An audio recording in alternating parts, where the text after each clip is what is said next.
Olá, eu sou a professora Rafaela Machado e está começando agora mais um episódio do programa Pílulas da História. Dessa vez um episódio muito especial. Especial porque é o último dessa temporada 2021 e também porque nele a gente vai te contar a história de um dos edifícios mais conhecidos e mais emblemáticos da nossa cidade. Eu estou falando sobre o Solar dos Arizes e suas muitas histórias, inclusive a história da escravizaura. Será verdade tudo isso? Nesse episódio eu te espero. Vamos lá!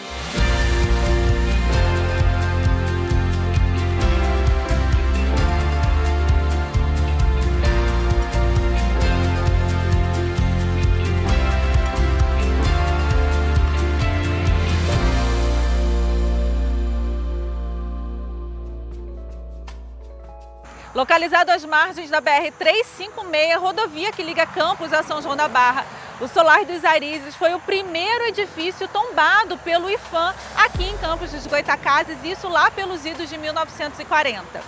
O que pouca gente sabe é que o Solar dos Arizes, na sua construção original, ou seja, na sua arquitetura atual, foi construído pelo comendador Cláudio do Couto e Souza.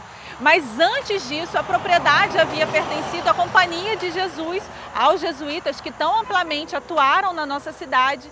E apenas após as reformas pombalinas que aconteceram em 1759, que ocasionaram a expulsão dos jesuítas das possessões portuguesas, é que o Joaquim Vicente dos Reis, que era um rico comerciante português, estabelecido no Rio de Janeiro, compra a propriedade jesuítica aqui nos Campos dos Goytacazes e apenas após a morte do Joaquim Vicente dos Reis é que essa propriedade foi então herdada pela sua filha mais velha, a Maria Joaquina do Nascimento, casada com o capitão Paulo Francisco da Costa Viana. Olha que interessante, gente. Após o falecimento do capitão Paulo Francisco da Costa Viana, o solar, na verdade a fazenda, foi adquirida pelo comendador, também português, Cláudio do Couto e Souza, e vai ser ele o responsável por edificar o Solar dos Arizes na sua forma atual. Isso ali por volta de 1840, ou seja, ainda na primeira metade do século XIX. Tempos depois, já mais para o finalzinho do século XIX, o comendador Cláudio do Couto e Souza vai construir um engenho. Esse engenho ele ficava exatamente aqui nos fundos do Solar dos Arizes, mas foi demolido logo depois, já em finais do século XIX, por volta da década de 90 do século XIX, justamente porque os engenhos, os pequenos engenhos e as engenhocas, perdiam espaço para os engenhos centrais e as usinas que eram inauguradas nesse final do século XIX. Outro dado interessante é que quando o comendador arrematou, na verdade comprou a área do Solar dos Arizes, da fazenda dos Arizes, ele comprou junto as propriedades que vinham de Tocos até aqui, o Paraíba. A gente está falando de fazendas como a Fazenda do Limão, a Fazenda do Partido e a Fazenda São José e Mirandela. Todas elas compradas justamente nesse momento em que o Solar dos Arizes foi também adquirido enquanto fazenda. E vai ser ele o responsável pela edificação desse lindo solar que está aqui atrás de mim.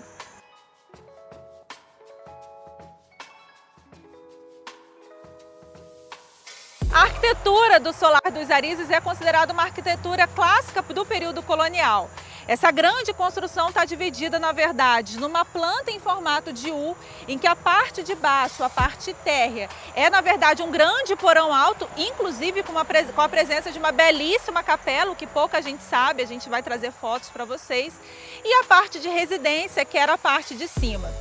Depois, como herdeiro do comendador Cláudio do Couto e Souza, gente, a edificação passou a propriedade da família do ilustre escritor, historiador Alberto Lamego, também do seu filho daqui a pouco, Alberto Ribeiro Lamego.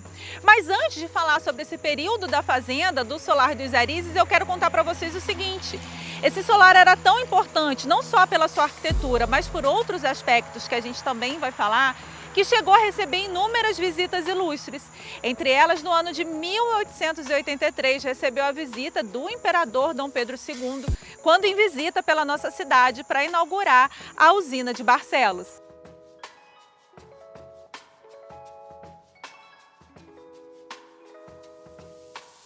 No ano de 1940, o proprietário do Solar dos Arizes, descendente do comendador Cláudio do Couto Souza, eu estou falando do Alberto Lamego, ele foi responsável por realizar uma série de comunicações, de correspondências com o IPHAN, solicitando o tombamento do Solar dos Arizes. É por isso que esse foi o primeiro edifício da nossa cidade a ser tombado, ou seja, a ser reconhecido pelo IPHAN.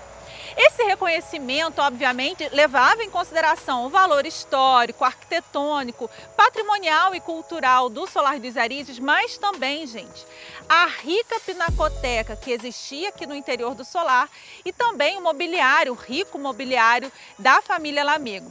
Olha que interessante, gente, a Pinacoteca do Alberto Lamego chegou a ser considerada uma das maiores e mais completas do Brasil. Por conta dela, outras figuras ilustres visitaram a nossa cidade, visitaram a Meca dos campistas, como se dizia nos jornais. Eu estou falando de figuras como Mário de Andrade, o Plínio Salgado, líder do movimento integralista, da ação integralista brasileira.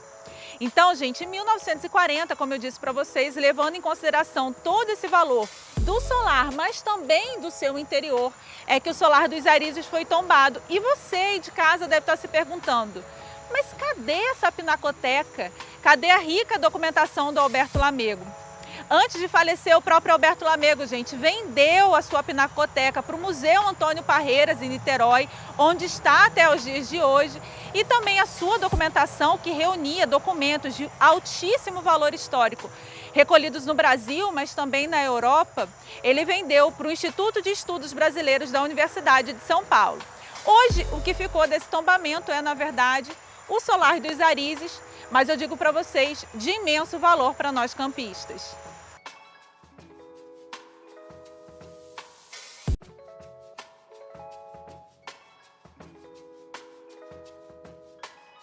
Em 2014, a família Lamego vendeu o Solar dos Arizes para uma empresa do ramo imobiliário do sul do país.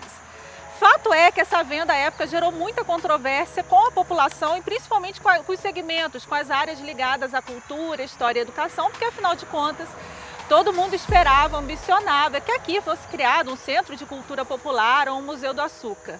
Mas além disso, em 2020, uma decisão do Tribunal Regional Federal, em ação proposta pelo Ministério Público Federal, tornou a Prefeitura a instituição responsável por realizar a restauração aqui do Solar dos Arizes. E quando eu disse para vocês aí de casa que esse programa estava muito especial, eu não brinquei.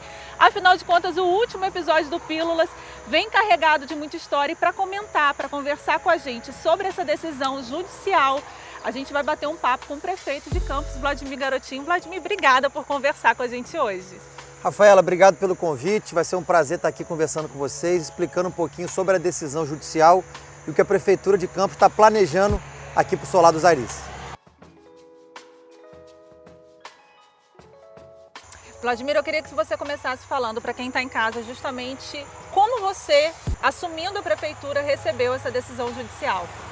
Olha, a gente recebeu, inclusive, uma decisão muito firme, muito forte, dizendo que, inclusive, seria a improbidade do prefeito que estivesse à frente do cargo não realizar essa restauração.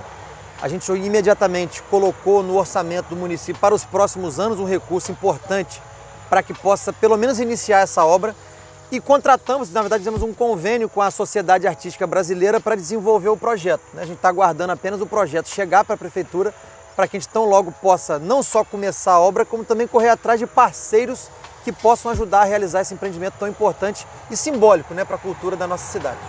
A gente estava conversando no caminho para vir para cá, a gente estava falando justamente sobre a questão da escravizaura que vocês viram aí mais cedo e como todo mundo que passa aqui na frente é impressionante. As pessoas param, as pessoas perguntam, elas querem tirar foto mesmo no estado atual. E aí a curiosidade, a mim e de quem está em casa também, o que a sua equipe tem pensado para o futuro do Solar dos Arizes? A gente sempre sonhou com o Museu do Açúcar aqui, Também já se falou muito em Museu do Petróleo, mas eu acho que o Museu do Açúcar tem mais a ver com a história aqui desse lugar. E falar em história, é importante sempre lembrar que muitas pessoas acham que a escravizaura morou aqui, nesse casarão, mas na verdade não é isso. Tem pessoas que também dizem que foi gravada uma novela aqui da escravizaura, que também não se tem comprovação até hoje que foi gravada aqui. Mas é isso, a gente pensa para cá um Museu do Açúcar para poder fazer desse local aqui um ponto turístico e de visitação para todas as cidades do Brasil. Eu tentei segurar o sorriso, gente, mas é porque o Museu do Açúcar é um sonho antigo e ele sabe que O projeto preferencial que eu gostaria com certeza de ver aqui instalado nesse local é justamente o Museu do Açúcar. Vladimir, você tem estado muito atuante para o cenário cultural, né? A gente tem uma reforma do Arquivo Público, Solar do Colégio saindo, aí já no quase, né? Acho que ainda falta pouco, se Deus quiser. Eu queria que você, desde do seu plano de governo lá atrás, que você falasse justamente um pouquinho de como você observa a importância da história, do turismo para uma cidade como Campos dos Goytacazes, né? Um povo que não tem história, não conhece o seu passado, não tem condição de planejar o futuro. Então a gente montou uma equipe de plano de governo ainda na pré-campanha, fizemos um planejamento muito bacana para a cultura para os próximos anos. E é importante frisar o que a gente já fez em tão pouco tempo na cultura. Nós aprovamos o Plano Municipal de Cultura, que vinha sendo debatido e discutido pela sociedade durante muitos anos, e também arrumamos uma fonte financiadora para ele. Aprovamos uma lei que foi muito polêmica naquela época, que é dos empréstimos consignados e também dos benefícios que as instituições financeiras oferecem aos funcionários. 5% disso obrigatoriamente vai para o Plano Municipal, para o Fundo Municipal de Cultura, para poder cumprir o Plano Municipal de Cultura que foi aprovado já no início do nosso governo. É verdade. Gente, eu sou testemunha do esforço empreendido pelo Vladimir, pela equipe dele, pela professora auxiliadora lá na Fundação Cultural também, para que o arquivo seja restaurado, mas agora, nos últimos tempos, cumprindo não apenas a decisão judicial, mas indo além, gente, procurando ocupar esse espaço com aquilo que sempre foi sonho de nós campistas, que seja um centro de cultura popular, um museu do açúcar ou do petróleo. O que importa é que as próximas gerações, né, os nossos filhos, meus alunos, que eles possam ver o Solar dos Arizes ocupado e na sua plenitude, né, Vladimir? Isso é um sonho, e a gente, quando sonha, a gente corre atrás para poder realizar os sonhos. Eu tenho certeza que em breve a gente começa a obra do Solar do Colégio, e também vamos aqui, assim que o projeto estiver pronto aqui do Solar dos Arizes, também começar essa obra tão importante. Lembrando que a empresa que está fazendo todo o projeto, né, que está pensando essa ocupação do Solar dos Arizes, que é a Sabre, fez o termo de cooperação técnica com a Prefeitura, é quem também está cuidando lá do arquivo. E uma observação importante, gente, tanto o Solar dos Arizes quanto o Solar do Colégio são edifícios tombados pelo IPHAN, então toda a intervenção, a obra, menor que seja, não é o caso, tem que passar pela anuência, pela supervisão do IPHAN. Vladimir, tenho que te agradecer. Vladimir se dispôs a falar com o Pílulas da História diretamente aqui do Solar dos Arizes. Eu acho que isso é muito simbólico. Você sair de lá, de onde você trabalha, para vir aqui falar sobre o solar, é sinônimo de que, de fato, ele tem um olhar mais atencioso para esse lugar, né, Vladimir? Olha, eu que agradeço o convite, é um prazer participar. Já sou telespectador e assisto os programas do Pílula da História, e agora vou poder, aqui junto com a Rafaela, contar um pouquinho para vocês do que a gente vem trabalhando e fazendo pela cultura da nossa cidade. Que bom, vou trazer ele no episódio número 1 da temporada do ano que vem, Convida gente. Que eu venho.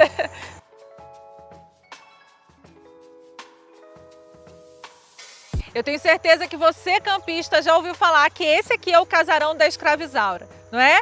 Eu sempre brinco que o campista já contou para alguém ou já ouviu de alguém essa história. Na verdade, gente, eu sinto em te dizer, mas nenhum documento foi encontrado até os dias de hoje que comprove a existência de uma escravizada branca vivendo aqui no Solar dos Arizes ou vivendo na nossa região. Essa história ela começa, na verdade, quando o escritor Bernardo Guimarães escreve a obra Escravizaura, contando a história de uma escravizada branca nascida da relação entre uma escravizada de nome Juliana e um feitor português branco, e acaba sendo escravizada dentro dessa fazenda ambientada no município de Campos dos Goytacazes. Pela descrição que o Bernardo Guimarães faz na obra, eu imagino que seja para os lados de São Fidélis, já que ele fala em um lugar de montanhas em que passa o rio na porta do solar. Outra coisa muito interessante, gente, é que além dessa história não ser comprovada, na verdade ser um romance escrito por Bernardo Guimarães, ambientada no ano de 1875, em 1976-77 a TV Globo gravou a primeira versão da novela Escravizaura. Todo mundo fala que essa novela foi gravada aqui no Solar dos Arizes, mas a verdade é que, segundo informações da própria Rede Globo, as cenas foram capturadas em Conservatória e em Vassouras, e algumas imagens de estúdio eram gravadas no estúdio da TV Educativa e no estúdio da Herbert Richards. Ou seja, a verdade, gente, que nem a primeira versão, nem a segunda versão foram gravadas aqui no Solar dos Arizes. Mas deixa eu chamar a atenção de vocês para uma coisa. A primeira versão da novela, gravada pela Rede Globo em 76, 77, teve direção de um campista. Erval Rossano, campista falecido em 2007, foi um dos diretores, junto com Milton Gonçalves, nessa novela escrita por Gilberto Braga. E é ele o diretor-geral na versão mais recente produzida pela TV Record também. Acontece, gente, que lenda e tradição se misturam na história do Solar dos Arizes. E seja como for, qual de nós não se orgulha um pouquinho em dizer: eis aqui o casarão onde foi gravada a novela da Escrava Isaura?